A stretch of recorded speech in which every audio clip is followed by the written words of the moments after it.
Finance बहुत ही dynamic चीज़ है, right? Market change होता रहता है।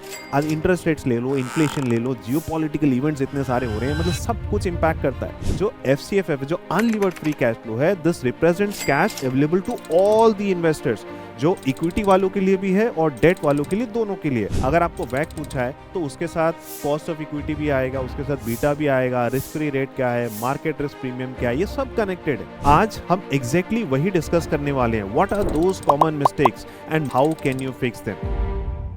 Hello and welcome back to PW skills finance. कैसे हैं आप सब लोग? मैं कुलदीप शर्मा स्वागत करता हूं आपका एक नए डिस्कशन में। हर साल लाखों स्टूडेंट्स फाइनेंस इंटरव्यूज देते हैं। इन्वेस्टमेंट बैंकिंग हो, इक्विटी रिसर्च हो, FP&A हो, मतलब जो भी हो। ऑलमोस्ट 90% स्टूडेंट्स कुछ कॉमन मिस्टेक्स को रिपीट करते हैं। मैं खुद फाइनेंस इंडस्ट्री में हूँ। इंटरव्यूज मैंने बहुत सारे दिए भी हैं और लिए भी हैं, और कुछ ऐसे पैटर्न्स हैं जो मैं बार बार रिपीटेडली ऑब्जर्व करता हूँ। क्या ये स्टूडेंट्स टैलेंटेड नहीं होते? क्या उनको कॉन्सेप्ट समझ में नहीं आते क्या? मतलब हाँ, एक्चुअली कुछ केसेस में मैं बोल सकता हूँ कि उनको कॉन्सेप्ट नहीं पता होते, लेकिन प्रॉब्लम सिर्फ और सिर्फ टैलेंट की नहीं है। प्रिपरेशन की सबसे बड़ी प्रॉब्लम यहाँ पे मुझे देखने को मिलती है। उनको एक डायरेक्शन नहीं है, उनको क्या गलतियाँ नहीं करनी है उसकी अंडरस्टैंडिंग नहीं है। बिकॉज जो मिस्टेक्स होती है ना, वो बहुत छोटी होती है, फिक्सेबल मिस्टेक्स है, उनको ठीक किया जा सकता है। तो आज हम एग्जैक्टली वही डिस्कस करने वाले हैं। What are those common mistakes and how can you fix them. Finance interviews मैं मानता हूँ थोड़े टफ जरूर होते हैं, टेक्निकली आपको दिमाग को रगड़ लेते हैं, थोड़ा सा चैलेंजिंग होते हैं, लेकिन ये बात भी सच है कि यार ये इम्पॉसिबल वाली चीज़ नहीं है, राइट? ऐसे बहुत सारे स्टूडेंट्स हैं जो बहुत कॉन्फिडेंटली उनको क्रैक भी कर लेते हैं। जब मैं स्टूडेंट्स को स्ट्रगल करते हुए देखता हूँ ना, तो उसमें एक पैटर्न मुझे कहीं ना कहीं दिखता है। मुझे पता चल जाता है कि बच्चे इस वाली चीज़ में आकर के अटक रहे हैं, और फिर वो मैं कितनी बार रिपीट करके देख चुका हूँ, वो पैटर्न ऑब्जर्व होता है। इंटरव्यू के पहले कुछ गलतियां वो कर रहे होते हैं, कुछ इंटरव्यू में सवाल पूछते हुए गलतियां करते हैं, और कुछ गलती इंटरव्यू के बाद भी हो जाती है। तो ये मिस्टेक्स बहुत ही सिंपल है, फिक्सेबल है, पर क्योंकि किसी ने उन्हें बताया नहीं है, वो बार बार होती रहती है। तो चलिए देखते हैं सबसे कॉमन मिस्टेक्स क्या है, चाहे वो किसी टेक्निकल क्वेश्चन के रिलेटेड हो, या आपकी बिहेवियरल अंडरस्टैंडिंग को लेकर हो, या किस तरीके से खुद को प्रेजेंट करना चाहिए उसको लेकर हो। और हर मिस्टेक के साथ मैं आपको सॉल्यूशन भी बताऊंगा, सो पूरा एंड तक जरूर देखना। रेडी हो? चलिए शुरू करते हैं। सबसे पहली मिस्टेक क्या है, और शायद सबसे बड़ी मिस्टेक, ये होती है माइंडसेट की। ज्यादातर स्टूडेंट्स ये सोचते हैं कि फाइनेंस इंटरव्यू मतलब सिर्फ और सिर्फ टेक्निकल क्वेश्चंस का टेस्ट है। आप फॉर्मूलाज, कुछ रेशियोज, कुछ वैल्यूएशन मॉडल्स, इनको रट लो और आपका काम हो गया, you are done with that. सबसे गलत सोच जो आप रखते हो। फाइनेंस इंटरव्यू एक टेस्ट है आपकी पूरी की पूरी थिंकिंग प्रोसेस का। मुझे एक फाइनल आंसर से मतलब नहीं है, मुझे ये भी जानना है कि आप सोचते कैसे हो। तो आपकी प्रॉब्लम सॉल्विंग एबिलिटी वहां पर जज की जाती है, आपकी कम्युनिकेशन कैसी है, और मोस्ट इंपॉर्टेंटली आपके कॉन्फिडेंस का टेस्ट लिया जाता है। अब आगे बढ़ते हैं और बात करते हैं टेक्निकल मिस्टेक्स की। यहाँ पे 90% फेलियर का एक्चुअल रीजन है, ठीक है? मतलब लोग क्यों फेल हो जाते हैं। सबसे पहली मिस्टेक क्या होती है, अगर मैं टेक्निकल की बात करूं, लोगों को सरफेस लेवल की नॉलेज होती है। मतलब देखो, फाइनेंस में जो कॉन्सेप्ट्स होते हैं ना, वो इंटरकनेक्टेड होते हैं। अगर आपको वैक पूछा है तो उसके साथ कॉस्ट ऑफ इक्विटी भी आएगा, उसके साथ बीटा भी आएगा, रिस्क फ्री रेट क्या है, मार्केट रिस्क प्रीमियम क्या है, ये सब कनेक्टेड है। लेकिन ज्यादातर स्टूडेंट्स सिर्फ सरफेस लेवल पे ही रहते हैं, उन्हें बस बेसिक डेफिनेशन पता है, पर जैसे ही इंटरव्यू थोड़ा सा डीप जाता है, वो फंबल करने लग जाते हैं। और ये वही स्टूडेंट आंसर कर सकता है जिसने कॉन्सेप्ट्स को ट्रूली समझा है। Okay, first mistake. Second mistake would be, अगर आप वाई को इग्नोर कर रहे हैं जब आप किसी फॉर्मूला को समझ रहे हैं। मैं एक कॉमन क्वेश्चन पूछता हूं कि हम जब भी वैल्यूएशन करते हैं तो हम DCF में अनलीवर्ड फ्री कैश फ्लोस को ही क्यों लेते हैं? ठीक है, लेते हैं, ये सबको पता है। वैल्यूएशन में ये सबको पता है कि भाई free cash flow to firm या जो अनलीवर्ड फ्री कैश फ्लो उसको लिया जाता है। मैं पूछता हूं इसको क्यों लेते हैं। ज्यादातर स्टूडेंट्स क्या बोलते हैं पता है? सर ये तो स्टैंडर्ड प्रैक्टिस है, राइट? ये आंसर होता है उनका। ये आंसर नहीं है बॉस। रियल आंसर क्या होगा कि भाई जो FCF है, जो अनलीवर्ड फ्री कैश फ्लो है, this represents cash available to all the investors, जो इक्विटी वालों के लिए भी है और डेट वालों के लिए, दोनों के लिए। तो जब एंटरप्राइज वैल्यू निकाल रहे हैं जो कि कंपनी की टोटल वैल्यू है, तो हमें एक ऐसा मैट्रिक चाहिए जो दोनों को कैप्चर करे, इसलिए अनलीवर्ड फ्री कैश फ्लो को लिया जाता है। देखा, मतलब सेम क्वेश्चन है, लेकिन जो दूसरा आंसर है इसमें कितनी ज्यादा अंडरस्टैंडिंग है। तीसरी जो सबसे बड़ी गलती लोग करते हैं, उनको मार्केट कॉन्टेक्स्ट का पता नहीं होता है। मतलब देखो यार, फाइनेंस बहुत ही डायनेमिक चीज है, राइट? मार्केट चेंज होता रहता है। आज इंटरेस्ट रेट्स ले लो, इन्फ्लेशन ले लो, जियोपॉलिटिकल इवेंट्स इतने सारे हो रहे हैं, मतलब सब कुछ इम्पैक्ट करता है। पर स्टूडेंट्स आउटडेटेड नॉलेज के साथ आते हैं, उन्हें पता ही नहीं है कि अभी करंट फेड पॉलिसी क्या है, उन्हें पता ही नहीं है इंडिया में रेपो रेट क्या चल रहा है, नहीं पता कि रिसेंट आईपीओ परफॉर्मेंस कैसा रहा था। आप इमेजिन करो, आप इन्वेस्टमेंट बैंकिंग का इंटरव्यू दे रहे हो और आपको ये पता ही नहीं है कि लास्ट क्वार्टर में कौन सी मेजर डील्स हुई हैं। तो ये तो रेड फ्लैग है ना यार। आप जिस इंडस्ट्री के लिए तैयारी कर रहे हो उसके बारे में खबर तो रखना पड़ेगा ना। तो how can you fix this? देखो, इसका और कोई फिक्स नहीं है, आपको एक डेली हैबिट बनानी पड़ेगी। रोज कम से कम 15 मिनट का टाइम निकालो और जा करके कुछ अच्छे न्यूज़ पोर्टल्स पर, ब्लूमबर्ग हो गया, मनी कंट्रोल हो, चाहे इकोनॉमिक टाइम्स हो, कुछ भी, बस जा करके उसको पढ़ो, अपडेटेड रहो। और जब टेक्निकल कॉन्सेप्ट्स पढ़ो तो हमेशा ये चीज पूछो कि भाई रियल वर्ल्ड में ये कैसे अप्लाई होता है। जब आप कंपनी रिपोर्ट्स पढ़ोगे ना तो आपको समझ में आएगा यार कोई कॉन्सेप्ट कैसे लिंक होता है। सिर्फ ड्राई थ्योरी पढ़ के फायदा नहीं है। अब मैं आगे बढ़ता हूँ बिहेवियरल मिस्टेक्स की तरफ, जो आपको रिजेक्ट करवा देती है। तो टेक्निकल के बाद आप क्या मिस्टेक्स करते हो? स्टूडेंट्स को ये रियलाइज नहीं होता है, पर इंटरव्यूअर के लिए कुछ ऐसे रेड फ्लैग्स हैं जो आप ध्यान नहीं देते हो, लेकिन वो बहुत जरूरी अच्छे तरीके से ध्यान देता है। सबसे पहला तरीका क्या है ये जज करने का कि सामने वाला स्टूडेंट अच्छा है कि नहीं। अगर वो जेनेरिक आंसर्स दे रहा है, ठीक है, अगर मैं आपसे पूछता हूँ कि why do you want to work in finance, आप एक जेनेरिक आंसर देते हो because I am good with numbers, because I like stock market, right? क्या ये बहुत अच्छा आंसर है? ये बहुत ही जेनेरिक आंसर है। ये आंसर ऑलमोस्ट हर स्टूडेंट देता है, राइट? तो आप खुद सोचिए ना यार, मैंने अगर पिछले 10 स्टूडेंट से मैं ये एक ही आंसर सुनते आ रहा हूँ, तो क्या आपका आंसर मेरे को बिल्कुल भी इंटरेस्टिंग लगे? बहुत ही बोरिंग है, इंटरव्यूअर सुन सुन के पक चुका है ये सब।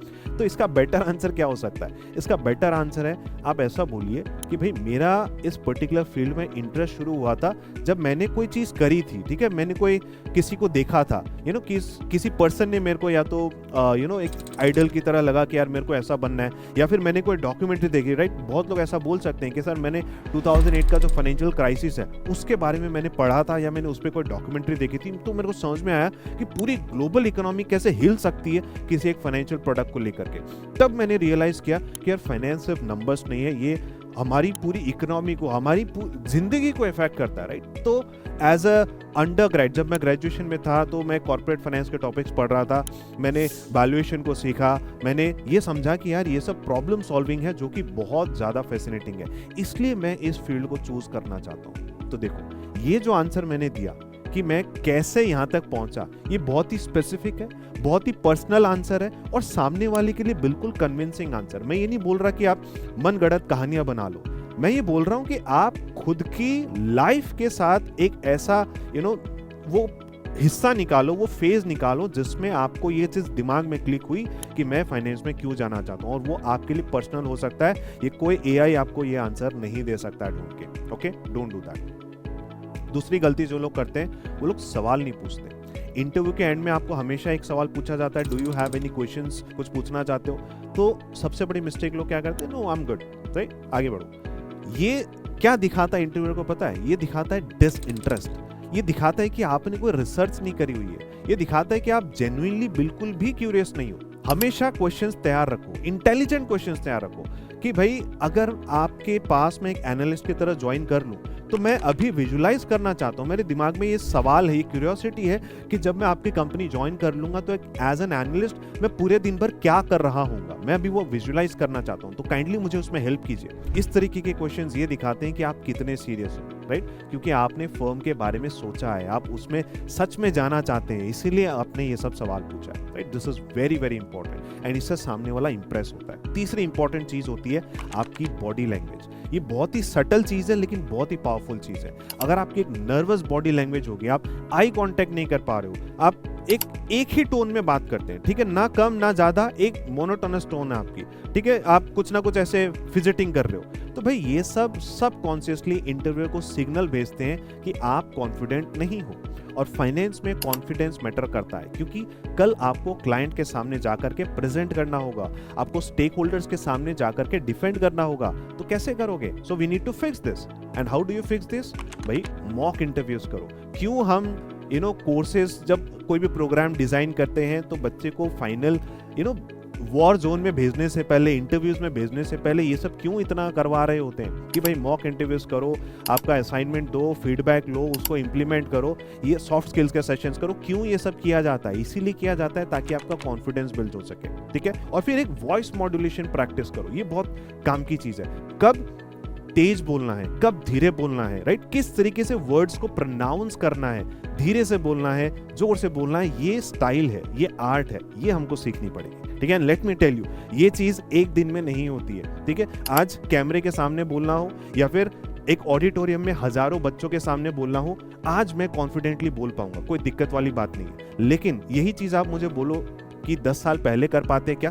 तब मैं गया हूं स्टेज पे, तब मेरे सामने 100 बच्चे भी बैठे थे ना, तो let me tell you honestly कि मेरे पांव कांपे थे, राइट। लेकिन इसका मतलब ये नहीं है कि मेरी डिलीवरी या मैं जो सिखाना चाह रहा था बच्चों को वो मैं नहीं सिखाया, बिल्कुल मैंने किया, पर वो मेरा इनिशियल स्टेज था। धीरे धीरे हमने उस चीज को प्रैक्टिस की, मैंने डेवलप किया और वो कॉन्फिडेंस आया। शुरू में देखो अनकंफर्टेबल सबको लगता है, लेकिन करना तो पड़ेगा ना, we have to do this. आज बैंकों में जा करके हम इस तरीके की मीटिंग्स करते हैं, तो वहां पर यार क्लाइंट्स बैठा है, दूसरे बड़े बड़े बैंक्स के लोग बैठे हुए हैं, वहां पे जा करके अगर मैं ये सोचने बैठूं यार मैं कैसा लग रहा हूँ, मैं कैसा बोल रहा हूँ, मैंने ठीक से पहना है कि नहीं पहना कपड़ों को, तो ये सब चीजें अगर मैं सोचने लगूंगा तो मैं अपने काम पे फोकस ही नहीं कर पाऊंगा। So we have to focus on our work, we have to focus on कि मैं अपनी प्रेजेंटेशन कैसे दूं, उस डिलीवरी पे आपका फोकस होना चाहिए, बाकी चीजों पे नहीं, ओके। इसके पीछे एक और गलती मैं आपको बता सकता हूँ, एक एक्स्ट्रा पॉइंट आप मान सकते हो,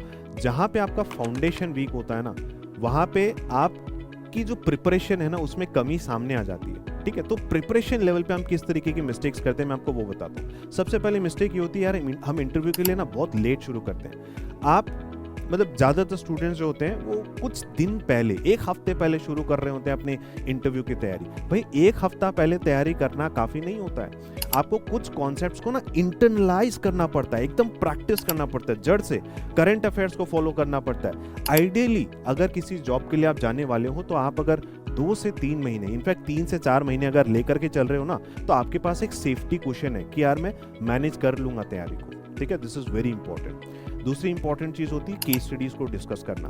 फाइनेंस इंटरव्यूज है, स्पेशली अगर मैं इन्वेस्टमेंट बैंकिंग की बात करूं, अगर मैं कंसल्टिंग की बात करूं, तो इसमें तो यार सबसे इंपॉर्टेंट पार्ट ही केस स्टडीज है। हमारी जो इन्वेस्टमेंट बैंकिंग की सीरीज है उसमें लास्ट में मैंने सिर्फ केस स्टडीज ही करवाई हैं ताकि आप इंटरव्यूज के लिए खुद को तैयार कर सको। This is very very crucial. आपसे इंटरव्यू में ऐसे डायरेक्टली पूछ किया जाएगा यार कंपनी एक्स को कंपनी वाई को एक्वायर करना है, बताओ आप वैल्यूएशन कैसे करोगे, आपका तरीका क्या होगा, आप क्या अप्रोच लेकर के चलने वाले हो। तो ये क्या कोई थियोरेटिकल क्वेश्चन है क्या जिसका मैं डेफिनेशन बता दूं, जिसका मैं कोई फॉर्मूला बता दूं? जी नहीं, वो आपसे प्रॉब्लम सॉल्विंग पूछ रहे हैं कि आपका अप्रोच क्या होता है इस तरीके के प्रॉब्लम को सॉल्व करने का। और अगर आपने कभी केस स्टडीज प्रैक्टिस नहीं की है तो आप वहां पे जाकर के ब्लैंक हो जाओगे फॉर श्योर। ये आपको करनी ही है, ठीक है।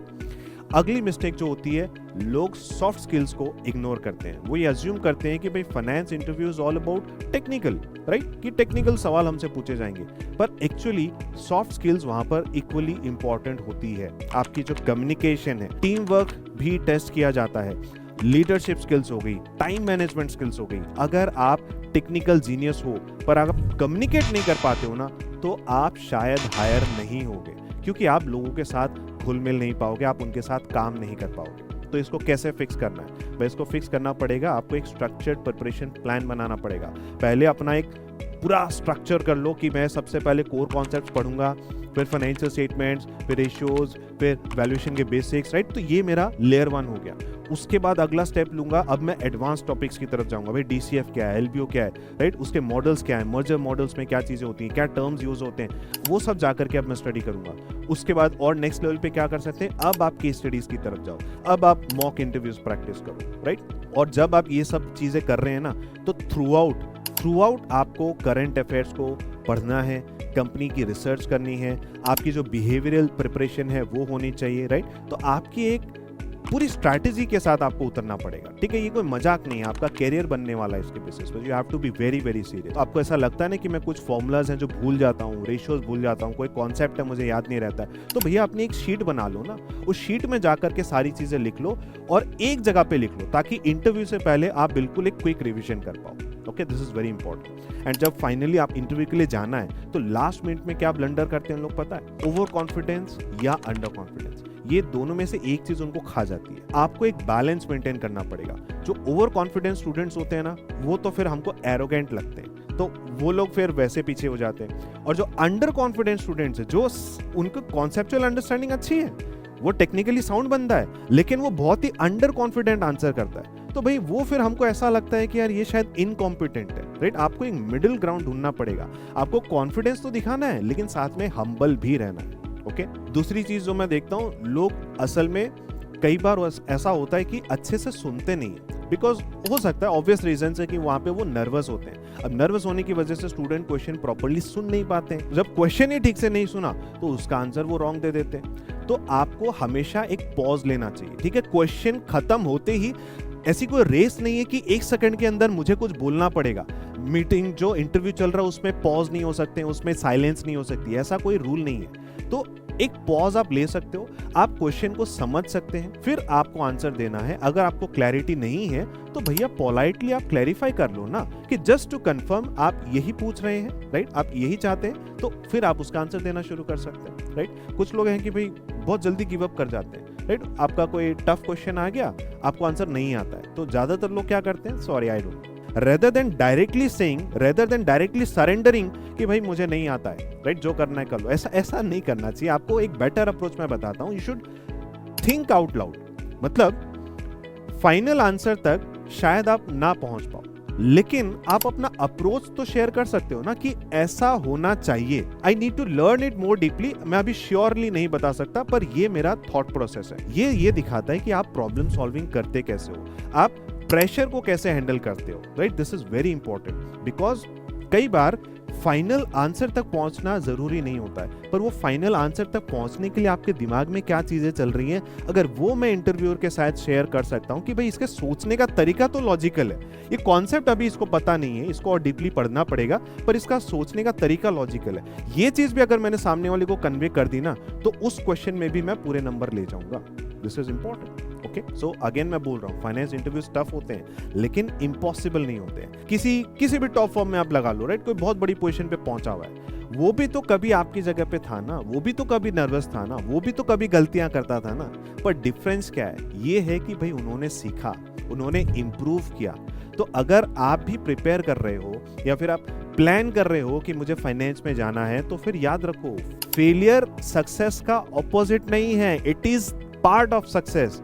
हर मिस्टेक एक लेसन है, हर रिजेक्शन जो आपको मिलता है ना, उसके ऊपर चढ़ के आप आगे सक्सेस की तरफ जाओगे। बस आपको क्या रखना पड़ेगा, आपको ऊपर चढ़ते जाना पड़ेगा। एक सीढ़ी से गिर गए, कोई बात नहीं, दोबारा उठूंगा, दोबारा कोशिश करूंगा। आपको वो कंसिस्टेंसी मेंटेन करनी है। और ऑब्वियसली बात है, ऐसा नहीं कि हर चीज में गिर के ही सीखूंगा। थोड़ी सी स्मार्ट प्रिपरेशन टेक्निक लगाइए, राइट, थोड़ा सा खुद में कॉन्फिडेंस डेवलप कीजिए। तो मैं आपसे फाइनली ये कहना चाहूंगा, go back and assess your preparation. आप खुद की वीक एरियाज को आइडेंटिफाई करो, उनको सिस्टमैटिकली फिक्स करो। अपने आप से ये क्वेश्चन पूछो कि क्या मैं इंटरव्यू को क्रैक करने के लिए प्रिपेयर कर रहा हूँ, या फिर मैं इंटरव्यू में सिर्फ और सिर्फ अपीयर होने के लिए प्रिपेयर कर रहा हूँ। इन दोनों के बीच का डिफरेंस समझ गए ना, तो आप समझ जाओगे, ठीक है, और अकॉर्डिंगली उसका action. Stay tuned for more such learnings. All the best for your interviews.